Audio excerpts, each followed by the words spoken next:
So hello students, welcome back to our YouTube channel. दोस्तों मैं हूं पवन कुमार और आज के वीडियो में हम लोग बात करेंगे झारखंड पॉलिटेक्निक सेकंड सेमेस्टर का फिजिक्स का इंपॉर्टेंट क्वेश्चन। ठीक है दोस्तों, आज हम लोग जो है फिजिक्स का ऑल चैप्टर्स का इंपॉर्टेंट क्वेश्चन को देखेंगे कि करके जितने भी हमारे चैप्टर्स हैं सारे चैप्टर्स के क्वेश्चन का जो इंपॉर्टेंट क्वेश्चन है वो एक ही वीडियो में हम लोग डिस्कस करने वाले हैं। ठीक है, तो वीडियो को अंतिम तक जरूर देखें और जितने भी कैंडिडेट्स नए हैं तो चैनल को सब्सक्राइब जरूर कर लीजिएगा, क्योंकि ये चैनल जो आपको second semester, first semester, diploma से रिलेटेड सारी अपडेट्स जो आपको इस चैनल के माध्यम से प्रोवाइड करा दी जाती है। ठीक है, जो हमारे रेगुलर स्टूडेंट्स उनको तो पता ही होगा, तो जो भी नए कैंडिडेट्स हैं चैनल को सब्सक्राइब जरूर कर लीजिएगा। ठीक है, तो इस चैनल में जो हम लोग का लगभग मैंने सारे फिजिक्स, केमिस्ट्री, मैथ्स के इंपॉर्टेंट क्वेश्चन को अपलोड कर दिया है। ठीक है, तो फिजिक्स का जो है इससे पहले 3-4 सेट अपलोड हो चुका है। ठीक है, उसके बाद उसमें मैंने एक्सप्लेनेशन के साथ जो इंपॉर्टेंट क्वेश्चन को भी डिस्कस किया, तो वो वीडियो जो है आप जरूर से जरूर देख लीजिएगा। उसमें आपका एक्सप्लेनेशन है। ठीक है, first chapter, second chapter, third chapter, उसके बाद जो हम लोग का कुछ चैप्टर को मैंने उसमें डिस्कस किया हुआ है, तो उसमें इंपॉर्टेंट क्वेश्चंस को भी मैं बताया हूँ। ठीक है,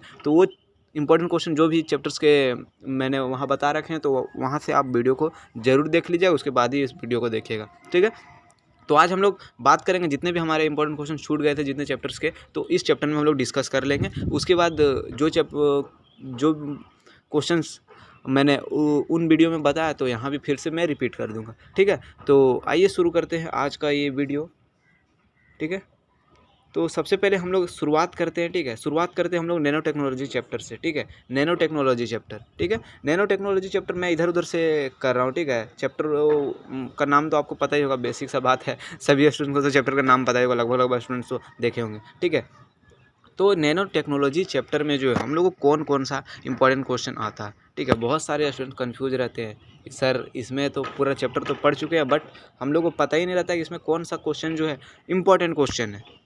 ठीक है, तो इसमें मैं बता दूं, सबसे पहला जो आपको को बेसिक सा आपको नैनो टेक्नोलॉजी का इंट्रोडक्शन पूछ सकता है। ठीक है, what is nano technology, nano technology क्या होता है। ठीक है, ये आपको पूछ सकता है। उसके बाद आपको जो है ये चीज़ डिफाइन करने के लिए देगा। ठीक है, नैनो स्केल क्या होता है, नैनोमीटर क्या होता है, नैनो पार्टिकल्स क्या होता है। ठीक है, ये 3 चीज़ जो है आपको शॉर्ट नोट्स में आपको मिलेगा ही मिलेगा। लगभग प्रीवियस ईयर में जो है ये क्वेश्चन जो है पूछा गया है नैनो टेक्नोलॉजी चैप्टर में। मात्र मैंने जितना भी प्रीवियस ईयर क्वेश्चन देखा है, ठीक है, सारे प्रीवियस ईयर में जो आपको यही क्वेश्चन आपको पूछा, इसके अलावा और भी कोई क्वेश्चन नहीं पूछा। उसके बाद इसमें दूसरा क्वेश्चन जो वो हम लोग का है application of nano technology. Nano technology का एप्लीकेशन, 2 एप्लीकेशन, 3 एप्लीकेशन आपको बताना होता है। ठीक है, तो इन्हीं में से आपका नैनो टेक्नोलॉजी जो है इससे बाहर तो आने वाला नहीं है। ठीक है, क्योंकि लगभग हर बार जो है यही क्वेश्चन पूछे जाते हैं। ठीक है, तो इस बार तो ये नहीं कि पैटर्न आपका चेंज कर देगा। ठीक है, तो क्लियर हो गया होगा। देन हम लोग बात करते हैं non conventional source of energy. Non conventional source of energy हम लोग का एक थोड़ा सा बड़ा चैप्टर है। ठीक है, बड़ा चैप्टर प्लस में जो है बहुत इंटरेस्टिंग चैप्टर है, इजी चैप्टर है। इसमें आपको क्या पूछेगा, इसमें जो सबसे पहले आपको पूछेगा कि define renewable and non renewable source of energy. ठीक है, रिन्यूएबल सोर्स ऑफ एनर्जी और and non renewable source of energy क्या होता है, इसको डिफाइन करना है। साथ साथ में आपको जो है मैंने यहाँ पर नहीं लिखा हुआ है। ठीक है, यहाँ पर मैंने शॉर्ट में आपको लिख दिया एडवांटेज एंड डिसवांटेज। ठीक है, डिसएडवांटेज दोनों का जो है रिन्यूएबल और नॉन रिन्यूएबल का आपको एडवांटेज एंड डिसवांटेज भी आपको पूछता है, दोनों चीज़ पूछता है। ठीक है, उसके बाद कभी कभी जो क्वेश्चन को बदलने के लिए आपको क्या कर देता है कि non conventional source of energy और कन्वेंशनल सोर्स ऑफ एनर्जी क्या होता है, ये चीज़ आपको पूछता है। तो देखिए, non conventional source of energy हम लोग का क्या है, यही रिन्यूएबल है, रिन्यूएबल सोर्स ऑफ एनर्जी ही है। उसके बाद कन्वेंशनल सोर्स ऑफ एनर्जी क्या है, नॉन रिन्यूएबल, मतलब एक दूसरे का उल्टा हो जाता है यहाँ पर। ठीक है, वर्ड से आप मत समझिएगा, बहुत सारे स्टूडेंट्स नॉन कन्वेंशनल बोल रहा है मतलब क्या कि नॉन रिन्यूएबल, तो ऐसा नहीं, उल्टा होता है। ठीक है, देन हम लोग नेक्स्ट बात करते हैं। आपको जो है इसमें शॉर्ट नोट्स आपका पूछता है wind energy, geothermal energy, solar energy, tidal energy. ठीक है, इसमें कभी कभी क्या करता है कि सोलर एनर्जी आपका क्या होता है, इसका एडवांटेज और डिसवांटेज भी पूछ देता है। ठीक है, तो सारे जितने भी मैंने यहाँ पर क्वेश्चन वगैरह बता रखे हैं, तो आपका जो है सारा क्वेश्चंस का जो नोट्स है, ठीक है, आपका आंसर शीट जो आपको टेलीग्राम ग्रुप में मिल जाएगा, तो टेलीग्राम ग्रुप को आप ज्वाइन जरूर से जरूर कर लीजिएगा। लिंक जो आपको डिस्क्रिप्शन में दे दिया गया है। ठीक है, तो वहाँ ज्वाइन कीजिए, आपको जो है वहाँ पर फाइल सेक्शन में जाइएगा, आपको मिल जाएगा सारा नोट्स। ठीक है, अब हम लोग बात करते हैं नेक्स्ट क्वेश्चन का। ठीक है, नेक्स्ट चैप्टर का हम लोग क्वेश्चन को डिस्कस करते हैं। ठीक है, बहुत सारे स्टूडेंट सोच रहे होंगे सर आप कॉपी में बताते, देखो मैं कॉपी में बताता हूँ, बट मेरा जो क्वेश्चन रहता है वो एक्यूरेट क्वेश्चन रहता है। ठीक है, मैं बहुत सारा एक ही मतलब पूरा सिलेबस को नहीं छाप दे रहा हूँ। ठीक है, हर चैप्टर से मैं 2 से 3 क्वेश्चन को ही दे रहा हूँ। ठीक है, 2 से 3 क्वेश्चन दे रहा हूँ, इससे अधिक क्वेश्चन नहीं दे रहा हूँ, जो मतलब सिलेक्टेड क्वेश्चन है।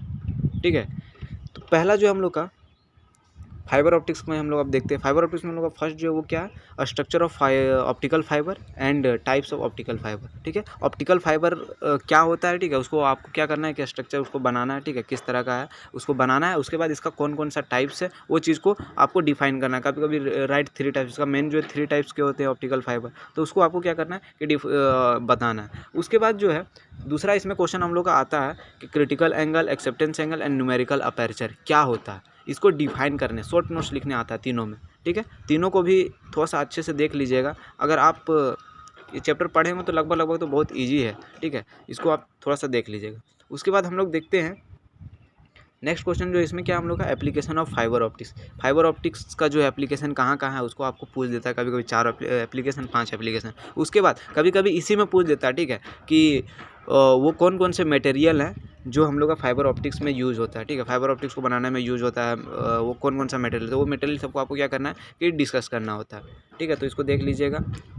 उसके बाद हम लोग नेक्स्ट बात करते हैं, नेक्स्ट हमारा जो चैप्टर है वो क्या है, band theory of solid. Band theory of solid मैं चैप्टर वाइज नहीं करा रहा हूँ क्योंकि बहुत सारे क्वेश्चन जो है मैंने करा रखे हैं। ठीक है, तो मैं लास्ट में वो सब भी करा दूंगा। ये चैप्टर जो ये वीडियो जो मैंने बताया है कि ये वीडियो में जो आपको सारा A to Z चैप्टर का मिल जाएगा, तो लास्ट में मैं उसको डिस्कस कर दूंगा कौन कौन से क्वेश्चंस को मैंने नेक्स्ट वीडियो में बताया, तो सारा क्वेश्चन जो आपको इसी वीडियो में मिल जाएगा। ठीक है, उसको भी देख लीजिएगा और इसको भी देख लीजिएगा दोनों। ठीक है, तो पहला जो हम लोग का क्या, पहला जो बैंड थ्योरी में हम लोग को पूछता है कंडक्टर, इंसुलेटर एंड सेमीकंडक्टर क्या होता है डिफाइन करने बोलता है। ठीक है, बहुत ईजी है, इसको थोड़ा सा आप लोग कर लीजिएगा तो बहुत कोई पढ़े भी होंगे। उसके बाद इसमें एक और डिफाइन करने के लिए देता है valence band, conduction band and forbidden energy gap क्या होता है। ठीक है, valence band, conduction band and forbidden energy gap क्या होता है, इसमें इसके बीच में आपको मतलब डिफरेंस भी पूछ देता है। उसके बाद इसमें एक और क्वेश्चन पूछता है।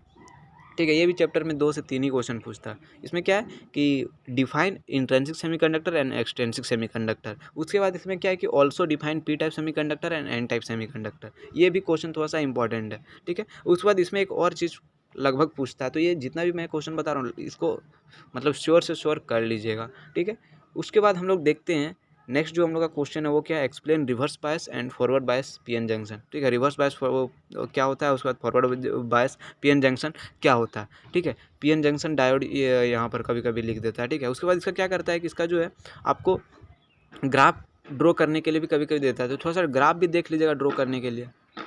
ठीक है, ये चैप्टर से इतने क्वेश्चन है। उसके बाद हम लोग अब नेक्स्ट हम लोग बात करते हैं, नेक्स्ट हम लोग का जो चैप्टर है वो क्या है, कैपेसिटेंस एंड कंडेंसर। ये भी चैप्टर जो है बहुत इंपॉर्टेंट है, इसमें भी आपका 3 ही क्वेश्चन मात्र पूछेगा। पहला क्वेश्चन क्या है, पहला क्वेश्चन जो हम लोग का drive the expression of capacity of parallel plate condenser. Parallel plate condenser का जो है हम लोग को ड्राइव करना है एक्सप्रेशन को। ठीक है, उसके बाद दूसरा जो है, दूसरा क्या है कि find the expression for equivalent condenser of connected in series and parallel. Series and parallel combination का जो है एक्सप्रेशन आपको निकालना है। ठीक है, उसको क्या फार्मूला होता है तो उसको ड्राइव करना है। ठीक है, सीरीज पैरेलल कॉम्बिनेशन जो बहुत बार पूछ चुका है, सबसे ज़्यादा बार यही को पूछा, उसके बाद ये। ठीक है, उसके बाद इसमें एक और चीज़ पूछता है। ठीक है, ये कभी कभी पूछता है, बहुत मतलब कम ये पूछा गया है। व्हाट इज कंडेंसर, ये वाला शायद अच्छे से क्वालिटी नहीं आ रहा, तो मैं जो बोल रहा हूँ उसको आप सुन लीजिएगा। व्हाट इज कंडेंसर और condenser and capacity of condenser. ठीक है, कैपेसिटी क्या होता है, कंडेंसर क्या होता है, ये कभी कभी पूछता है। उसके बाद इसमें जो आपको डायग्राम भी कभी कभी बनाने के लिए दे देता है। ठीक है, उसके बाद इसमें एक और चीज़ पूछता है कि also discuss about the factor which the capacity of parallel plate condenser depends. मतलब पैरेलल प्लेट कंडेंसर जो है किन किन फैक्टर्स पे डिपेंड करता है, उसको भी कभी कभी ड्राइव करने के लिए दे देता है।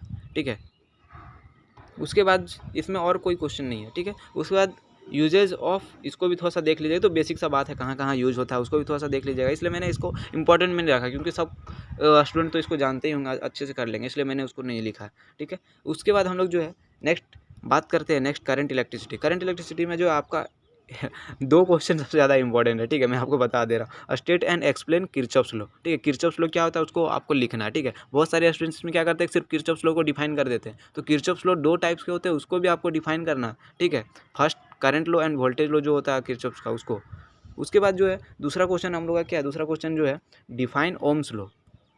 ठीक है, दूसरा क्वेश्चन जो है define Ohm's law, resistance and resistivity. इसको भी कभी कभी पूछता है, बहुत मतलब कम चांस है इसको पूछने का। उसके बाद इसको ये और ये क्या बोलते हैं किरचॉफ्स लॉ एंड हम लोग का what is wheat stone bridge. Wheat stone bridge क्या होता है, इसको और हम लोग का किरचॉफ लॉ, 2 क्वेश्चन जो ज़्यादा चांसेस रहते हैं पूछने के। इसमें क्या है कि also drive the balance condition of the Wheatstone bridge, ठीक है। व्हीटस्टोन ब्रिज का बैलेंस कंडीशन को आपको ड्राइव करना रहता है क्या, using Kirchhoff's law. Kirchhoff's law का यूज़ करके आपको क्या करना है कि बैलेंस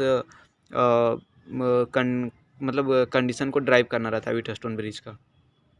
उसके बाद हम लोग नेक्स्ट चैप्टर का बात करते हैं, जो चैप्टर को मैंने प्रीवियस वीडियो में डिस्कस कर रखा है, इलेक्ट्रिक फील्ड एंड पोटेंशियल, ठीक है। इलेक्ट्रिक पोटेंशियल का बात करते हैं तो इलेक्ट्रिक पोटेंशियल से हम लोग का जो है 2 से 3 क्वेश्चन पूछता है। पहला क्या है, पहला जो है what is electric potential and SI unit, electric potential क्या है, उसका एसआई यूनिट क्या होता है, ठीक है। ये भी कभी ये पूछता है ज़्यादा। उसके बाद दूसरा जो है, ठीक है, दूसरा ये अधिकतर प्रीवियस ईयर में पूछा गया है, electric potential due to a point charge using integration method, ठीक है।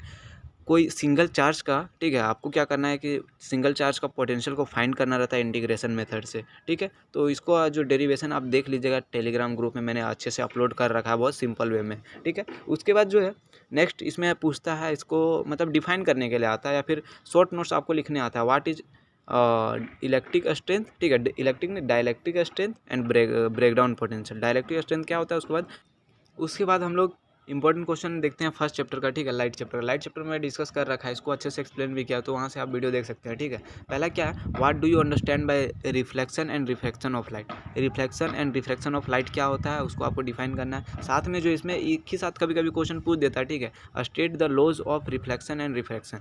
इसी में कभी कभी साथ में क्वेश्चन पूछेगा, कभी कभी अलग अलग पूछ सकता है, ठीक है। Laws of reflection and refraction, उसके बाद रिफ्लेक्शन और रिफ्रैक्शन क्या होता है, वो चीज़ को आपको डिफाइन करना होता है, ठीक है। उसके बाद इसमें जो है आपको शॉर्ट नोट्स पूछता है कि इसमें स्नेल्स लॉ क्या होता है, रिफ्रैक्टिव इंडेक्स क्या होता है, उसके बाद डिस्पर्जन ऑफ लाइट। ये तीनों में क्या कभी कभी जो है आपका शॉर्ट नोट्स पूछता है, लेकिन ये दोनों बहुत ज़्यादा इंपॉर्टेंट, सबसे ज़्यादा बार यही पूछा गया, laws of reflection and reflection, उसके बाद रिफ्रैक्शन क्या होता है, ठीक है। बहुत स्टूडेंट कंफ्यूज हो जाते हैं, रिफ्लेक्शन दोनों मतलब सबको लगता है सेम बट दोनों अलग अलग है, स्पेलिंग सही से लिखिएगा।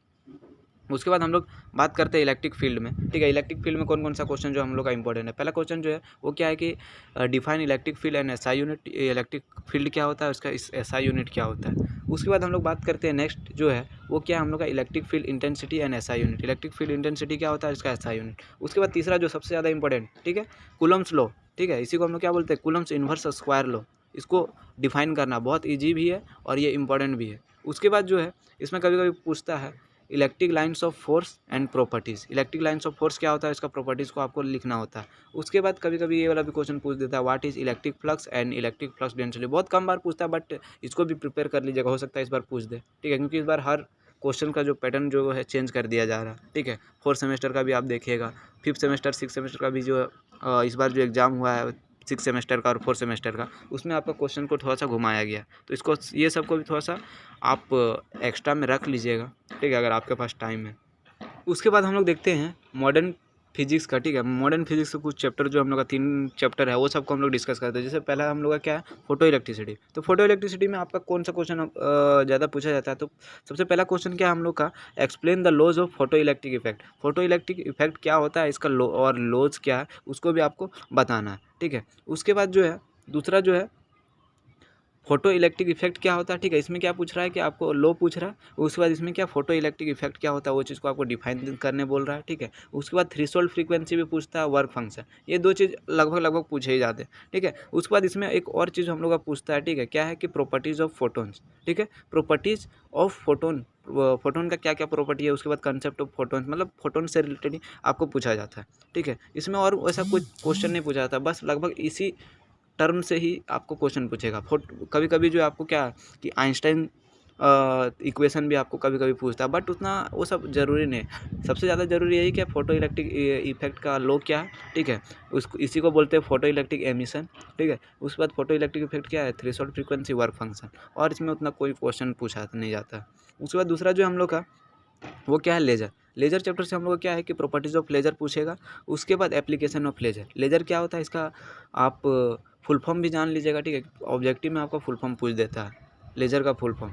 उसके बाद प्रॉपर्टी, उसके बाद इसका एप्लीकेशन। उसी तरह जो हम लोग बात करते हैं अब एक्सरे का, एक्सरे चैप्टर में हम लोग का कौन कौन सा इंपॉर्टेंट है। एक्सरे चैप्टर जो है what do you mean by X ray, X ray क्या होता है, सिंपल जनरल इंट्रोडक्शन भी पूछता है। उसके बाद इसी में पूछ देगा कि स्टेट प्रॉपर्टीज़ ऑफ एक्सरे, कभी कभी 3 प्रॉपर्टी 4 प्रॉपर्टी ऑफ एक्सरे, ऐसा भी पूछता है, ठीक है। तो पहला ये क्वेश्चन रहा। उसके बाद दूसरा जो है production of X ray using Coolidge tube, ठीक है। कूलिज ट्यूब का यूज़ करके जो इसका प्रोडक्शन कैसे होता है वो चीज़ को आपको डिफाइन करना होता है। उसके बाद जो है एप्लीकेशन, एक्सरे का एप्लीकेशन कहाँ कहाँ पर है, यही ज़्यादा इसमें पूछता है और कुछ नहीं पूछेगा। एप्लीकेशन ऑफ एक्सरे, उसके बाद ये, ठीक है। तो ये चैप्टर का लगभग यही एप्लीकेशन लगभग सबका सेम ही सेम ही लगभग होता है। तो जो भी कुछ स्टूडेंट आज अगर अच्छे से पता नहीं होगा तो तीनों चारों का जो एप्लीकेशन एक दूसरे से मतलब मैच कर करके लिख दीजिएगा, ठीक है। तो मिलते हैं बहुत जल्द नेक्स्ट वीडियो में।